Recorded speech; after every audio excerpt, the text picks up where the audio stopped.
தேவனுடைய பிள்ளைகளே, ஆவியானவர் உனக்குள் வாசமாய் இருக்கிறபடியினாலே, தேவனுடைய ஆவியானவரை பெற்றுக் கொண்டிருக்கிற கர்த்தருடைய பிள்ளையே, நீ சாதாரணமான ஜனம் அல்ல, நீ விசேஷித்த ஜனம்.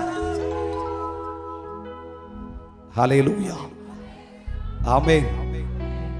புஸ்தகத்தில் எழுதி வச்சு ஜெபிக்கிற ஜெபம் இல்லைங்க, பேப்பர்ல 10 வருஷமா எழுதி வச்ச ஜெபம் இல்லைங்க.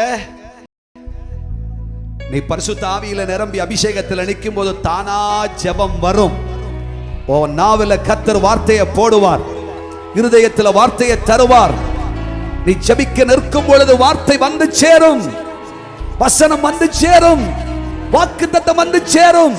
நீ ஜெபிக்க ஜெபிக்க ஜெபிக்க ஜெபிக்க ஜெபிக்க ஜெபிக்க கர்த்தராகிய தேவன் உன்மேல் பிரசன்னமாகி உன் களைப்பை மாற்றி, உன் சோர்வை மாற்றி, உன் அசதியை மாற்றி, நீ ஜெபிக்க ஜெபிக்க ஜெபிக்க சிங்கங்களின் கர்ஜனைகளை கர்த்தர் மாற்றி, நீ ஜெபிக்க ஜெபிக்க ஜெபிக்க கட்டுகளை காவல்களை கர்த்தர் உடைத்து, நீ ஜெபிக்க ஜெபிக்க ஜெபிக்க ஜெபிக்க திறந்த வாசலை உனக்கு முன் வைத்து கர்த்தராகிய தேவன் உனக்கு செய்யும் காரியம் அது பெரிதாயிருக்கும்.